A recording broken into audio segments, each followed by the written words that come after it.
Most people know a severe allergic reaction can be dangerous. The throat swells, breathing gets hard, blood pressure drops. We're taught to watch for those signs in schools, workplaces, and first aid courses. But there's something else that can happen during a severe allergic reaction, something most people have never been told about.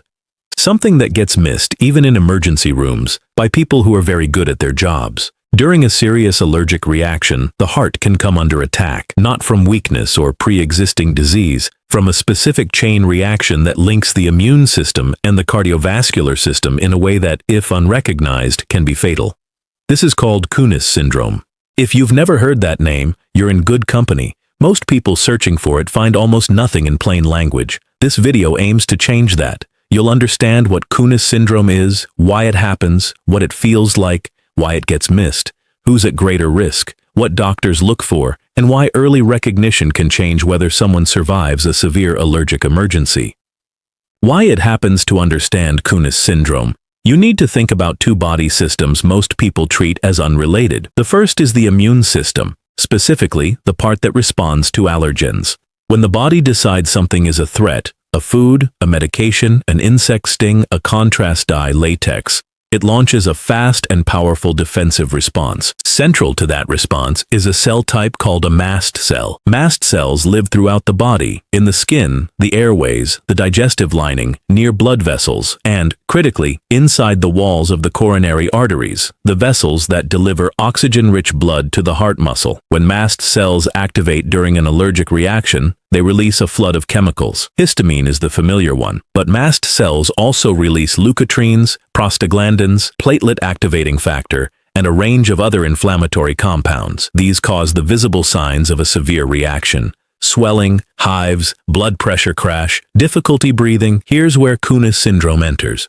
When those same chemicals release near or inside the walls of the coronary arteries, the arteries themselves can react dangerously. The most serious possibility is coronary artery spasm. The artery suddenly tightens so sharply that blood flow to part of the heart muscle drops or stops. Without blood, the heart muscle begins to fail. If the restriction holds long enough, heart muscle cells die. That's a heart attack, by definition. In people who already have plaque buildup inside their coronary arteries, the inflammatory chemicals can destabilize that plaque. A plaque that had been sitting quietly against the inner artery wall can rupture, which triggers clotting inside the artery. That clot blocks blood flow, and again, a heart attack follows. In some cases, both happen at once. This is why Kounis Syndrome appears in medical literature as allergic angina or allergic myocardial infarction. Angina is chest pain from reduced cardiac blood flow. Myocardial infarction is a heart attack. In Kounis Syndrome, neither happens because of ordinary cardiovascular disease progression. The immune response pulls the trigger. That matters for treatment.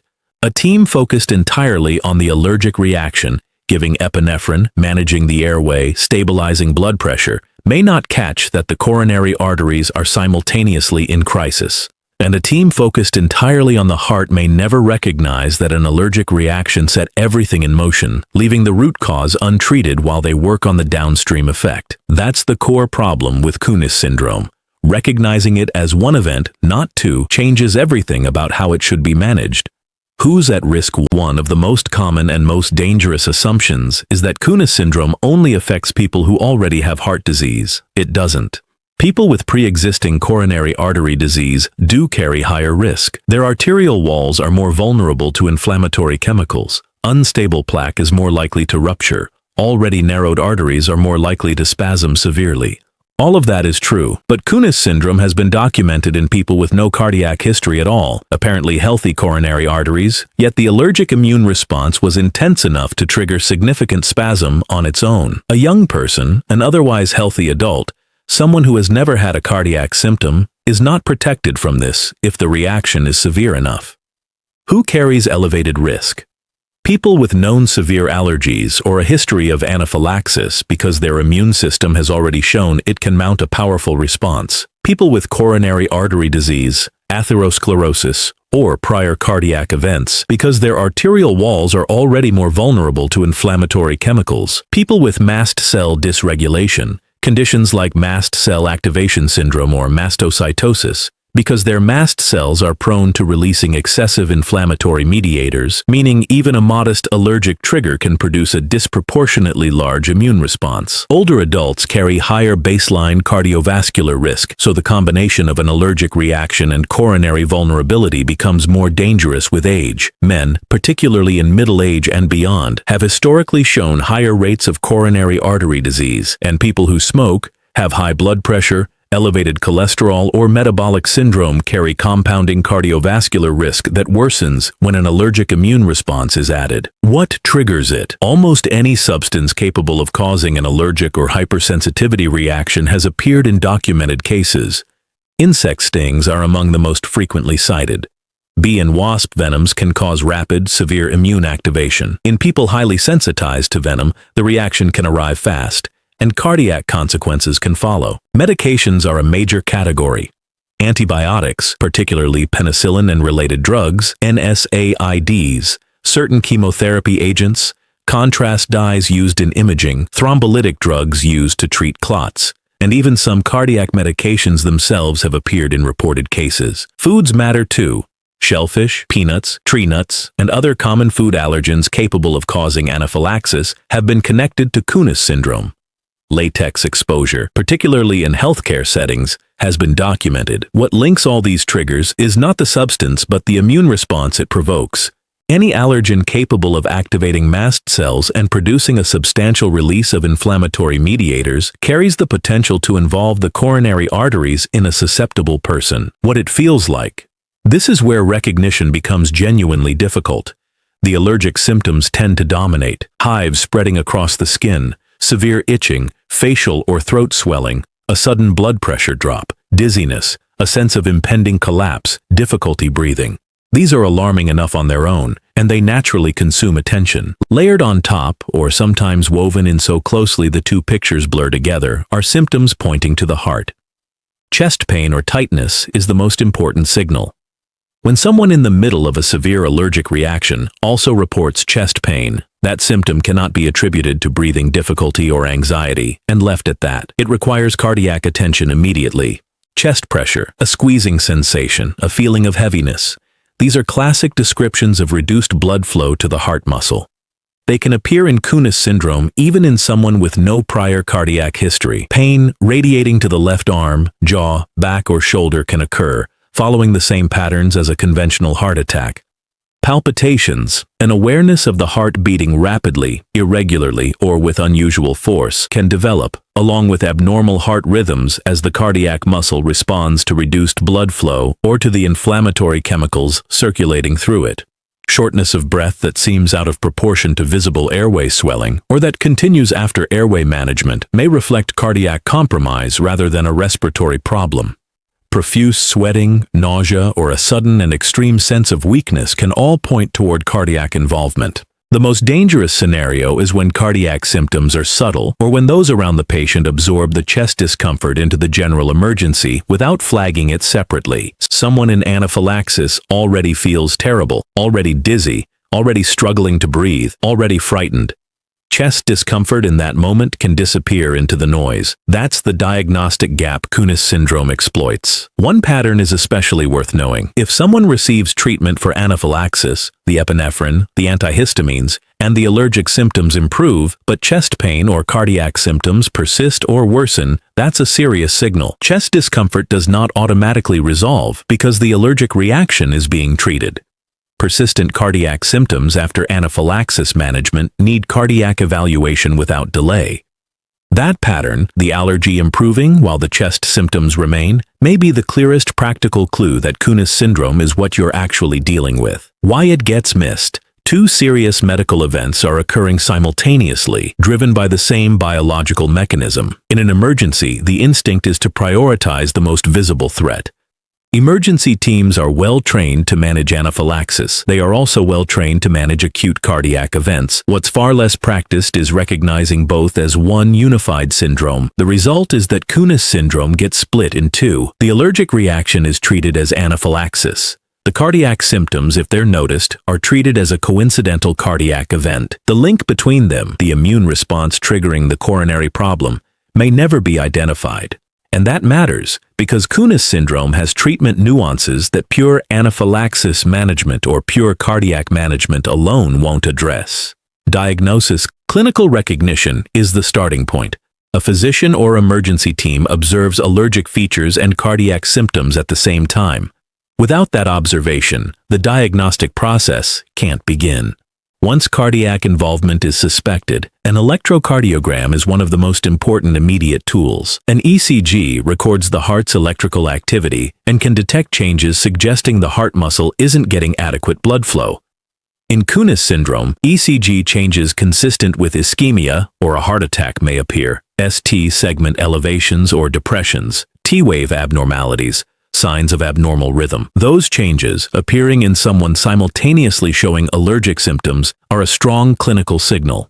Blood tests measuring cardiac biomarkers are equally central. Troponin is the most important, a protein released into the bloodstream when heart muscle cells are damaged or dying. Elevated troponin in someone experiencing an allergic reaction indicates the heart is being injured in that event. One important caveat: troponin levels take time to rise and may not peak until several hours after the injury begins. An initial blood test taken very early in the emergency may look relatively normal. Repeat testing over the hours that follow is often necessary to catch the rising trend that confirms cardiac involvement. For more serious cases, imaging of the coronary arteries may be needed. Coronary angiography, in which a contrast dye is injected into the coronary arteries under X-ray guidance, can show whether arterial spasm is present, whether plaque has ruptured, and whether a clot is blocking a vessel. Echocardiography, which uses sound waves to image the heart, can assess how well the heart muscle is pumping and whether sections of the heart wall are moving abnormally. Laboratory markers supporting the allergic component include elevated histamine, elevated tryptase, an enzyme released specifically by activated mast cells, and elevated immunoglobulins associated with allergic responses. These confirm that a significant mast cell activation event occurred, linking the immune response to the cardiac findings. 3 types. One of the most useful frameworks for understanding Kounis syndrome is that it presents in 3 distinct types, each reflecting a different mechanism of cardiac injury. The first is the vasospastic type. This occurs in people with no pre-existing coronary artery disease. The inflammatory chemicals released during the allergic reaction cause the coronary arteries to spasm.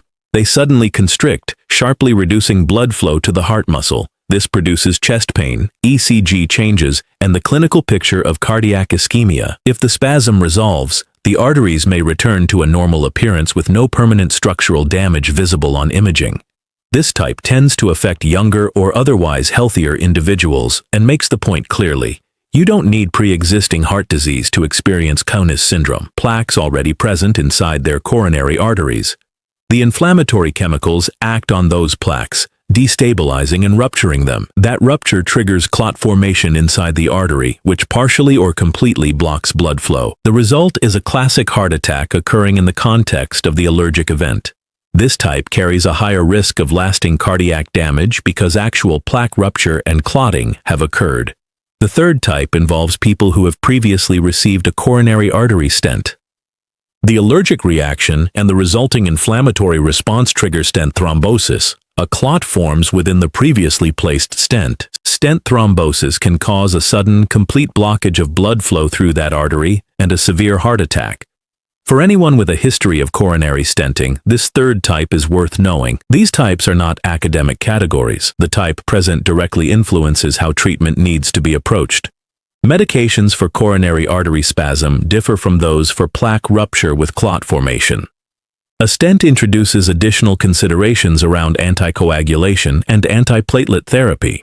Despite all of this, Kounis syndrome remains underdiagnosed.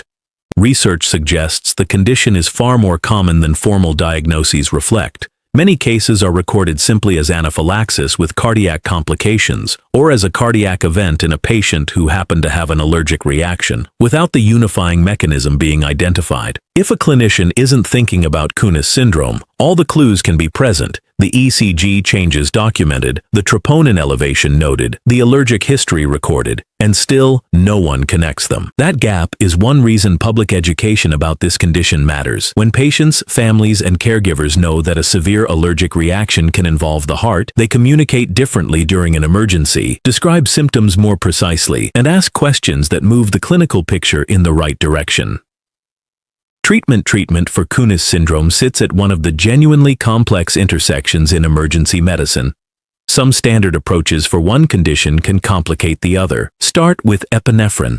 It's the cornerstone of anaphylaxis treatment, and its role in Kounis syndrome requires careful thought. Epinephrine relaxes the muscles around the airways, constricts blood vessels throughout the body to raise dangerously low blood pressure, and reduces further inflammatory chemical release from mast cells and basophils. In anaphylaxis, it's non-negotiable. In Kounis syndrome, epinephrine remains important for managing the allergic component, but its use requires more clinical care because epinephrine has direct cardiac effects. It increases heart rate, increases the force of cardiac contractions, and at higher doses or through certain delivery routes can cause coronary artery constriction. In someone already experiencing coronary artery spasm, those effects on the coronary vessels matter. This doesn't mean epinephrine should be withheld in a life-threatening allergic emergency. It means the dose, the delivery route, and the cardiac monitoring all need closer attention. Antihistamines, both H1 blockers like diphenhydramine and H2 blockers like ranitidine or famotidine, remain appropriate.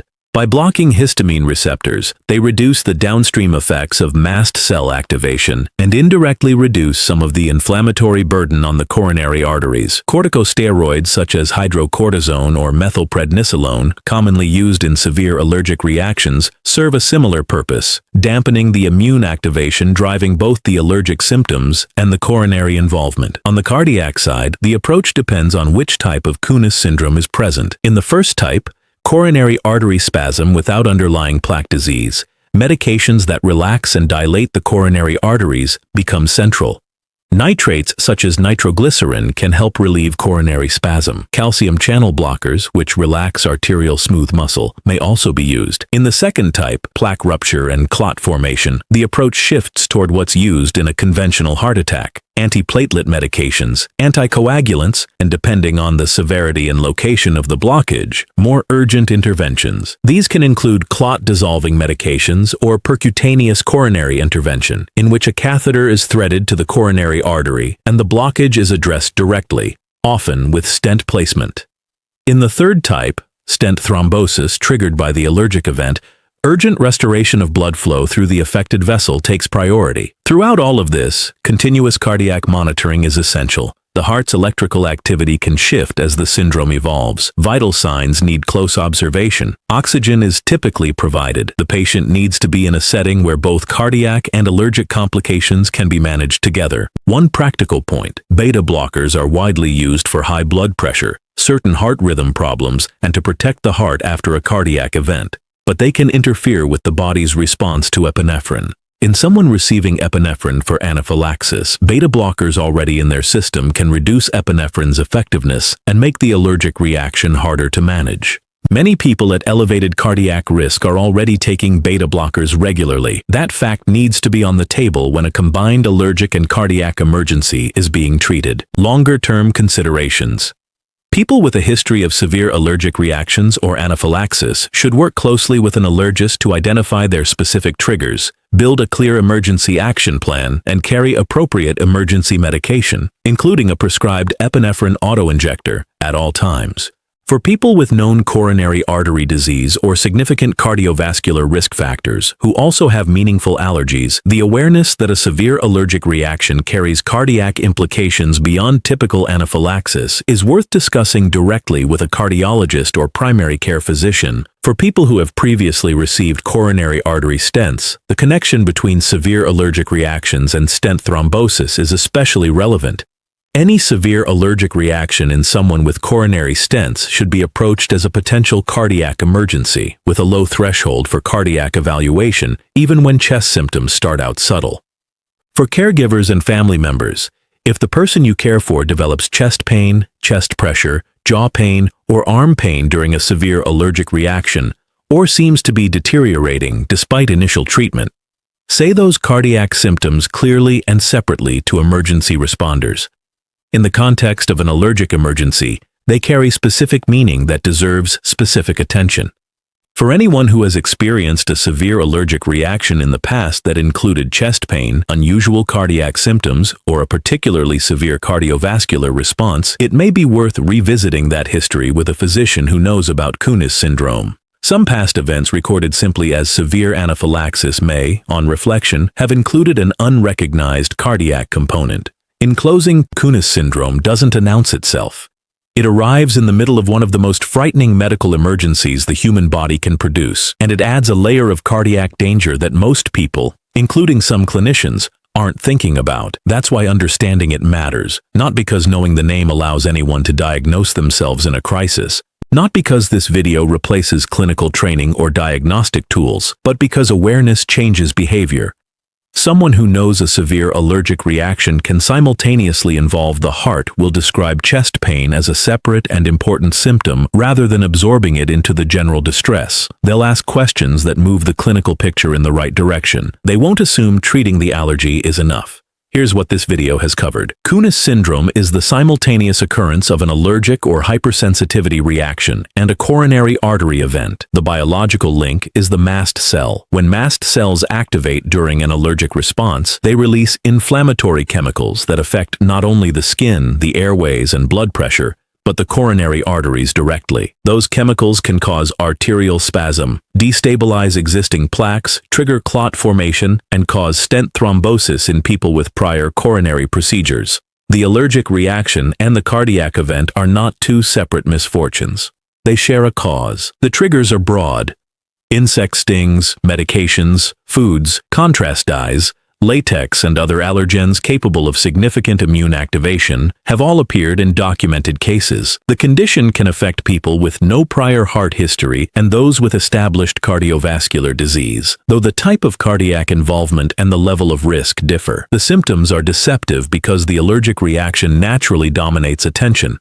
Chest pain, chest pressure, radiation to the arm or jaw, palpitations, and profuse sweating appearing during a severe allergic event all signal possible cardiac involvement. Persistent chest symptoms after allergic treatment has begun are a particular warning that cardiac evaluation cannot wait. Diagnosis requires clinical awareness and appropriate testing, an ECG, cardiac biomarkers including troponin measured over time, and in serious cases, coronary imaging. Three types reflect different underlying mechanisms, from arterial spasm in otherwise healthy vessels to plaque rupture and clot formation to stent thrombosis. Treatment is complex because the two components interact. Epinephrine remains important for the allergic component but requires clinical judgment given its cardiac effects. Medications for coronary spasm, antiplatelet therapy, anticoagulation, and in some cases urgent coronary intervention all have roles depending on the type and severity of cardiac involvement. Treating both the immune response and the cardiac event together with an understanding of how they're connected leads to better outcomes than managing each in isolation.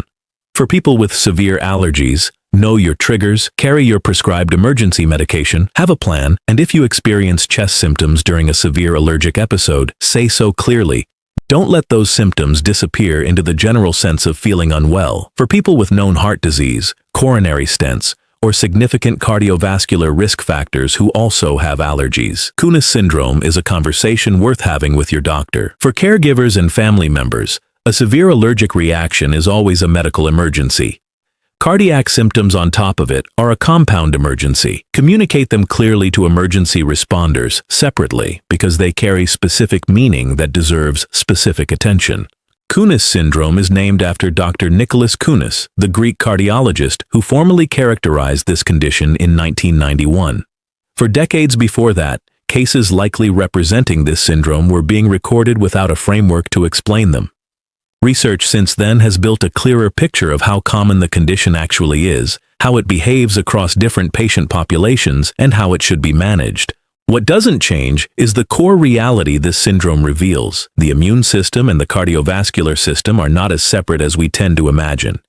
They share territory, share chemical messengers, and share consequences when something goes seriously wrong. Kounis syndrome is one of the clearest examples of that shared biology. If something in this video finally made sense of a question you've been carrying, or if it opens a conversation you want to have with your own doctor, it's done its job. Everything in this video is for educational and informational purposes only. This content is not medical advice and should never substitute for professional medical evaluation, diagnosis, or treatment. If you're experiencing a medical emergency, call emergency services immediately. For concerns about your own health or someone you care for, please see a qualified healthcare professional. Had you ever heard of Kounis Syndrome before watching this?